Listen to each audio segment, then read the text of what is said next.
আপনাদের যাদের কাজ ক্যান্টনমেন্টে, আপনারা ক্যান্টনমেন্টেই থাকুন।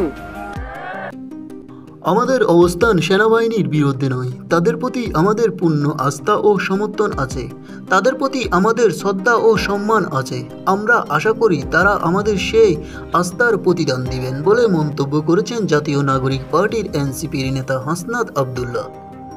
গণহত্যার দায়ে আওয়ামী লীগের বিচার, তাদের নিবন্ধন বাতিল, রাজনৈতিক ও সাংগঠনিক কার্যক্রম নিষিদ্ধের দাবিতে শনিবার 22 মার্চ শাহবাগের জাতীয় জাদুঘরে সামনে অনুষ্ঠিত সমাবেশে এই বক্তব্য দেন।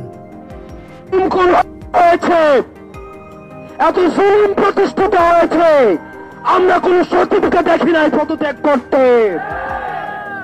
একটা চ্যানেলের কি মেরুদণ্ড সেটা ছিল না? আপনারা তখন কোথায় ছিলেন? আমরা কাউকেই দেখি নাই ওই অন্যায়ের প্রতিবাদ করে।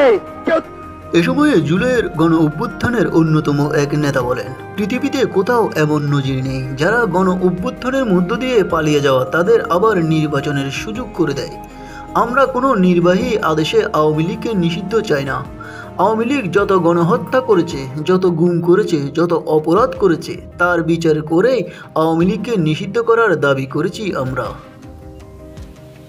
তবে হাসনাত আবদুল্লাহ আরও বলেন, কোনো আওয়ামী লীগকে বাংলার মাটিতে পুনর্বাসন করা হবে না, ভারতীয় আধিপত্যবাদ আর বাংলাদেশে ঢুকতে দেওয়া হবে না।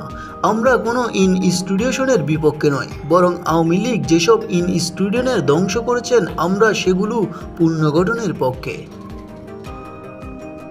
এর আগে সমাবেশে আওয়ামী লীগকে রাজনীতি থেকে নিষিদ্ধ করা ও আওয়ামী লীগের নেতাদের সম্পদ বাজেয়াপ্ত করার দাবি জানান দলটির নেতারা। সমাবেশে এনসিপির কেন্দ্রীয় এবং ঢাকা মহানগরীর নেতারাও উপস্থিত ছিলেন।